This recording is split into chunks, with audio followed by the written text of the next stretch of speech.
स्वागत है दोस्तों आप सभी का हमारे इस YouTube channel education portal TSW में, जहां हम आपको कॉम्पिटिटिव एग्जाम्स के लिए एक्सपर्ट्स की मदद से ज्यादा कंटेंट प्रोवाइड करने की कोशिश करेंगे। हमारा मानना है कि कोई एक टीचर हर विषय में एक्सपर्ट नहीं हो सकता है, इसलिए हम आपको हर विषय के अलग अलग एक्सपर्ट्स के द्वारा सटीक जानकारी प्रोवाइड करेंगे। तो चलिए देखते हैं आज के एक्सपर्ट लेक्चर के साथ ये वीडियो। और आरआरबी एनटीपीसी 2017 मुख्य परीक्षा में पूछा गया क्वेश्चन है और इस टाइप के प्रश्न दोस्तों हमेशा परीक्षाओं में पूछे जाते हैं। तो देखिए कैसे सॉल्व करेंगे। पहले दोस्तों आप क्या करिए, क्वेश्चन को ध्यान से पढ़िए। क्वेश्चन पढ़िएगा। क्वेश्चन है 15 व्यक्ति एक काम को 60 दिनों में पूरा कर सकते हैं। यदि व्यक्तियों की संख्या 5 और बढ़ा दी जाए तो काम कितने दिन पहले पूरा हो जाएगा। इंपॉर्टेंट टाइप का क्वेश्चन है। देखिएगा इसमें ज्यादातर स्टूडेंट क्या करते हैं, आंसर गलत कर देते हैं। कहां पे गलत करते हैं मैं आपको बता रहा हूं। देखिएगा प्रश्न पूछ रहा है ना कि तो काम कितने दिन पहले पूरा हो जाएगा। ठीक है, 5 लोगों को बढ़ा दी जाए तो। ठीक है, अब देखिए मैं आपको समझाता हूं। इसका दोस्तों जो फॉर्मूला होता है वो क्या होता है, m1 d1 बराबर m2 d2। यानी कहने का मतलब है 15 व्यक्ति कितने दिनों में काम कर सकते हैं दोस्तों, 15 व्यक्ति 60 दिनों में किसी काम को पूरा कर सकते हैं। समझ रहे हैं ना। देखिए यहां पे दिया हुआ है 15 व्यक्ति एक काम को 60 दिनों में पूरा कर सकते हैं। तो इसे कैसे लिखेंगे दोस्तों, 15 गुणे 60 बराबर कह रहा है। फिर आगे क्या कह रहा है, यदि व्यक्तियों की संख्या 5 और बढ़ा दी जाए, 5 और बढ़ा देंगे तो कितने व्यक्ति हो जाएंगे दोस्तों, 20 व्यक्ति हो जाएंगे। अभी समझा रहा हूं, समझिएगा। तो 20 व्यक्ति इस काम को कितने दिन में करेंगे। अभी मैं निकाल रहा हूं काम कितने दिन में पूरा होगा 20 व्यक्तियों द्वारा। ठीक है, फिर बाद में जो क्वेश्चन पूछ रहे हैं उसका आंसर मैं आपको बताऊंगा। ठीक है, तो मान लेंगे दोस्तों ये D2 दिन में 20 व्यक्ति काम करेंगे। तो D2 की दोस्तों वैल्यू क्या आएगी, 20 से क्या करेंगे 60 को कटाएंगे, 20 तिया 60 और क्या हो जाएगा दोस्तों 20 तिया 60 और ये क्या हो जाएगा दोस्तों 15 तिया 45। ये देखिएगा 20 व्यक्ति उस कार्य को कितने दिनों में करेंगे दोस्तों, 45 दिन में करेंगे। ठीक है, 20 व्यक्ति कितने दिन में काम को करेंगे, 45 दिन में करेंगे। लेकिन प्रश्न देखिएगा, प्रश्न कह रहा है 5 व्यक्ति और बढ़ा दी जाए तो काम कितने दिन पहले पूरा हो जाएगा। पहले दोस्तों कितने दिन में होता था काम, 15 व्यक्तियों द्वारा 60 दिन में। अब कितने दिन में हो रहा है दोस्तों, 20 व्यक्तियों द्वारा काम 45 दिन में। तो कितना दिन पहले दोस्तों काम पूरा हो जाएगा आप बताइए। पहले 60 दिन में हो रहा था 15 व्यक्तियों द्वारा, अब 5 व्यक्ति बढ़ा दिए गए हैं तो अब काम 45 दिन में ही हो जा रहा है। तो कितने दिन पहले काम हो रहा है ये आपको आंसर देना है। ये नहीं कि आप बोलेंगे 45 दिन, नहीं, इसका आंसर होगा दोस्तों 15 दिन। 60 में से 45 घटाएंगे क्या होगा 15 दिन। 15 दिन किस ऑप्शन में है, ऑप्शन नंबर सी में है। तो आपका ऑप्शन नंबर सी दोस्तों क्या हो जाएगा, सही हो जाएगा। तो मैं उम्मीद करता हूं दोस्तों आप इस प्रश्न को बहुत अच्छे तरीके से समझ गए होंगे और इस टाइप के क्वेश्चन आपके एग्जाम में आएगा तो आप अच्छे से सॉल्व कर लेंगे। देखिए ज्यादा कुछ भी नहीं करना है, 15 व्यक्ति 60 दिन में कर रहे हैं तो 20 व्यक्ति कितने दिन में करेंगे, 45 दिन में करेंगे। और यहां पे कह रहा है यदि 5, देखिए कह रहा है ना यहां पे यदि व्यक्तियों की संख्या 5 और बढ़ा दी जाए तो काम कितने दिन पहले पूरा हो जाएगा। ये नहीं कह रहा है कि 20 व्यक्ति हो जाएंगे तो काम कितने दिन में करेंगे, नहीं, कितने दिन पहले हो जाएगा। 45 दिन में हो जा रहा है, पहले 60 दिन में हो रहा है, यानी कि 15 दिन पहले पूरा हो जाएगा। ऑप्शन नंबर इसका सी सही होगा, 45 इसका आंसर नहीं होगा। ठीक है, चलिए नेक्स्ट क्वेश्चन देखते हैं दोस्तों। दूसरा क्वेश्चन देखिएगा। दूसरा क्वेश्चन दोस्तों बहुत ही इंपॉर्टेंट टाइप का क्वेश्चन है। इस टाइप के प्रश्न सभी परीक्षाओं में देखने को मिलते हैं। ठीक है, देखिए इसको सॉल्व करने का आसान तरीका क्या होता है मैं आपको बता रहा हूं और इस पे 2 टाइप के प्रश्न बनते हैं। दोनों प्रश्नों को समझा रहा हूं। पहले प्रश्न पढ़िएगा ध्यान से। प्रश्न कह रहा है किस न्यूनतम संख्या को 2000 में जोड़ देने पर संख्या 19 से पूर्णतः विभाजित हो जाएगी, ये पूछ रहा है। ठीक है, तो देखिए ऐसे क्वेश्चन आते हैं तो ज्यादातर स्टूडेंट क्या करते हैं, 7 जोड़ते हैं, 14 जोड़ते हैं, 11 जोड़ते हैं, 17 जोड़ते हैं, ऐसे जोड़ के 19 से भाग करके विभाजित करते हैं और जिसमें क्या लग जाता है दोस्तों 5 से 6 मिनट लग जाता है। लेकिन इतना आपको नहीं करना है। ऐसे क्वेश्चन है, ठीक है, किस संख्या को जोड़ देने पे बोलता है या घटा देने पे कहता है। ठीक है, 2 टाइप के क्वेश्चन बनता है, किस संख्या को जोड़ दे या घटा दे तो 19 से पूर्णतः विभाजित हो जाए, ऐसे क्वेश्चन है। तो ये क्या है, जोड़ देने वाला प्रश्न है। ठीक है, तो देखिए अब क्या करना है आपको।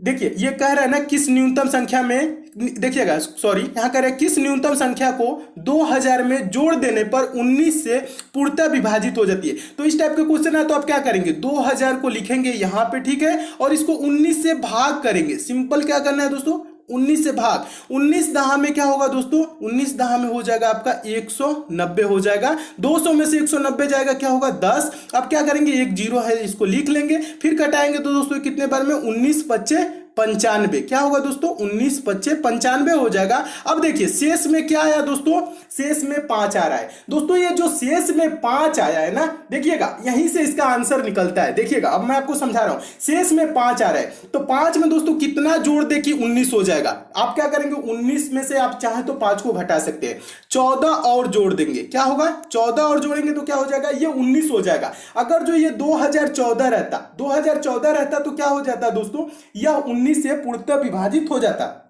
इसका आंसर क्या हो जाएगा दोस्तों, 14 हो जाएगा। 14 किस ऑप्शन में दोस्तों, ऑप्शन नंबर बी में। तो आपका ऑप्शन नंबर बी दोस्तों क्या हो जाएगा, सही हो जाएगा। तो मैं उम्मीद करता हूं दोस्तों आप इस प्रश्न को बहुत अच्छे तरीके से समझ गए होंगे। देखिएगा और इसमें एक और टाइप का क्वेश्चन बनता है, कौन सा संख्या घटा देने पर अगर जो पूछे 19 से पूर्णतः विभाजित हो जाए। तो दोस्तों घटाने वाला क्या होता है ना, बस ये जो शेष में आता है उसी को घटा दिया जाता है। 5 अगर जो इसमें से घटा दिया जाएगा तो ये क्या हो जाएगा दोस्तों, ये 1995 हो जाता। और ये क्या होता, 19 से दोस्तों पूर्णतः विभाजित हो जाता है। ठीक है, ये इस टाइप के क्वेश्चन दोस्तों क्या होते हैं, हमेशा पूछे जाते हैं एग्जाम में। आपको मैं उम्मीद करता हूं दोस्तों आप इस प्रश्न को बहुत अच्छे तरीके से समझ गए होंगे। देखिए ज्यादा कुछ भी नहीं करना है, एक बार और समझाता हूं, ये ओरल हो जाता है। 19 से दोस्तों भाग करना है, शेष में देखना है क्या आ रहा है। शेष में 5 आ रहा है तो 5 में वही संख्या जोड़ दे, क्या जोड़ दे कि 19 हो जाए। 14 जोड़ेंगे तो 19 हो जाएगा। आप चाहे तो 19 में से 5 को घटा सकते हैं, तो घटाएंगे क्या होगा, 14। इसमें दोस्तों 14 जोड़ देंगे तो ये क्या हो जाएगा दोस्तों, 19 से पूर्णतः विभाजित हो जाएगा। और घटाने की बात करेगा तो दोस्तों जो शेष में आएगा उसी को घटा देंगे तो ये क्या होगा, 19 से पूर्णतः विभाजित हो जाएगा। और ऐसे क्वेश्चन हमेशा पूछे जाते हैं। तो मैं उम्मीद करता हूं दोस्तों आप इस प्रश्न को बहुत ही अच्छे तरीके से समझ गए होंगे। नेक्स्ट क्वेश्चन देखिएगा दोस्तों, तीसरा क्वेश्चन देखिएगा। तीसरा क्वेश्चन भी मोस्ट इंपॉर्टेंट है और आरआरबी एनटीपीसी 2016-17 में दोस्तों ये क्वेश्चन 5 बार पूछा जा चुका है। ठीक है, देखिए इस टाइप के क्वेश्चन कभी भी आपके एग्जाम में आए तो कैसे सॉल्व किया जाता है मैं आपको बता रहा हूं, बहुत आसान तरीका समझा रहा हूं। क्वेश्चन पढ़िएगा ध्यान से। क्वेश्चन कह रहा है, एक वस्तु को 4% तथा 8% के लाभ में बेचने पर मिले विक्रय मूल्यों में 3 रुपए का अंतर है, दोनों विक्रय मूल्यों का अनुपात है। ये क्या पूछ रहा है क्वेश्चन, अब ध्यान दीजिएगा। कह रहा है ना, दोनों विक्रय मूल्यों का अनुपात है, विक्रय मूल्यों का अनुपात पूछ रहा है। ठीक है, और यहां पे दोस्तों प्रश्न में कुछ एक्स्ट्रा चीजें दे दी हैं जिसकी जरूरत नहीं है। मैं आपको बता रहा हूं, क्वेश्चन को बड़ा कर दिया जाता है, एक्स्ट्रा चीजें जोड़ दी जाती है ताकि स्टूडेंट उसमें फंसे उलझे और प्रश्न को छोड़े। देखिएगा मैं इस टाइप के क्वेश्चन अगर जो पूछा जाता है तो कैसे सॉल्व किया जाता है मैं आपको बता रहा हूं। पहले आप प्रश्न को समझिएगा। प्रश्न कह रहा है, एक वस्तु को 4% और 8% के लाभ पर बेचने पर, ठीक है, 4% के लाभ पर बेचेंगे तो वस्तु का मूल्य क्या होगा दोस्तों, 104% होगा। ये आपको बताया ना, लाभ को क्या किया जाता है, 100 में जोड़ दिया जाता है तो क्या हो जाएगा दोस्तों, 104% हो जाएगा। ठीक है, और इसका रेशियो और कितने परसेंट लाभ पे, 8% के लाभ पे। एक वस्तु को 4% तथा 8% के लाभ पर बेचने पर, 8% के लाभ का मतलब क्या होगा दोस्तों, 8% का लाभ का मतलब होगा 108%, यानी कि 108/100।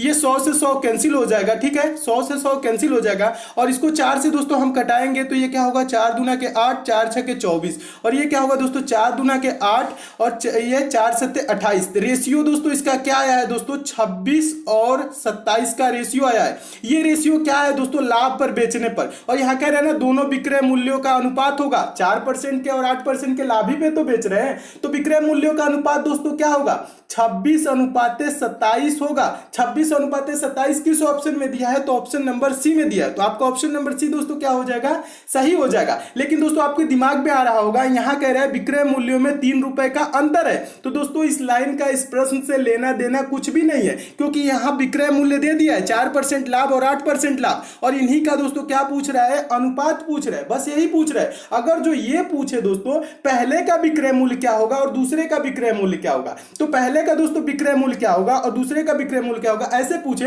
तो दोनों का अंतर क्या दिया है दोस्तों, 3 रुपए दिया है। समझिएगा 3 रुपए, और 26 और 27 का रेशियो है दोस्तों, तो इसमें 26-27 में अंतर क्या है दोस्तों, 1 है। तो 1 रेशियो बराबर दोस्तों हो जाएगा 3 रुपए।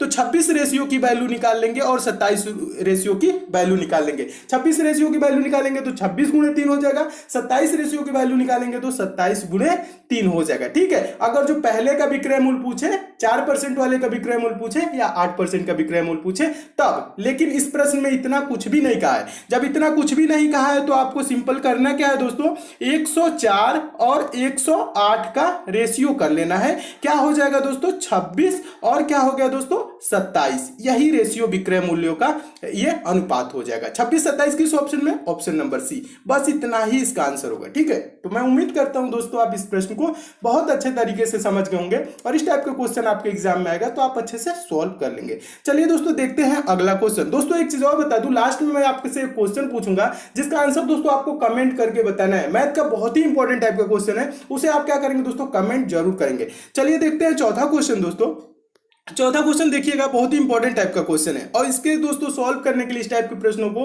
बिना पेन उठाए सॉल्व किया जा सकता है। बहुत आसान तरीका समझा रहा हूं, बिना पेन उठाए कैसे सॉल्व करें। देखिए, और ये आरआरबी क्वेश्चन पढ़िएगा। क्वेश्चन है, पिता की वर्तमान उम्र पुत्र से 3 गुनी है, परंतु 15 वर्ष बाद पिता की आयु पुत्र की आयु से 2 गुनी हो जाएगी, तो पुत्र की उम्र कितनी है? देखिएगा, ऐसे क्वेश्चन है दोस्तों तो बिना एक्स वाई माने सॉल्व किया जाता है और बिना पेन उठाए। कैसे सॉल्व किया जाता है? तो गो थ्रू ऑप्शन से सॉल्व किया जाता है। कुछ ही सेकंड में दोस्तों इसका आंसर आ जाएगा।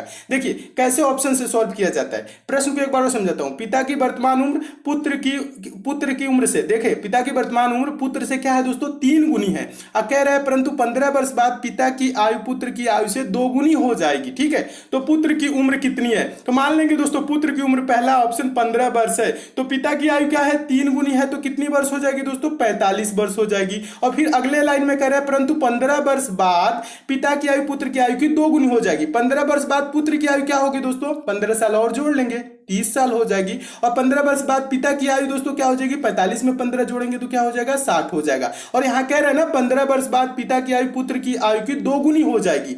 तो क्या दोस्तों 30 का 2 गुना 60 है? हाँ है। तो पुत्र की उम्र पूछ रहा है, तो पुत्र की उम्र क्या हो जाएगा दोस्तों? ऑप्शन नंबर ए सही हो जाएगा।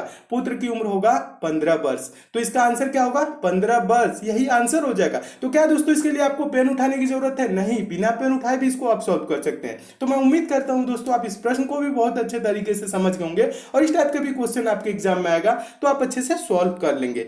वीडियो देखने के लिए थैंक यू दोस्तों। हम फिर मिलेंगे इसी एजुकेशन पोर्टल TSW चैनल पर एक नए टॉपिक के साथ। लाइक, शेयर एंड सब्सक्राइब करना ना भूलें। धन्यवाद।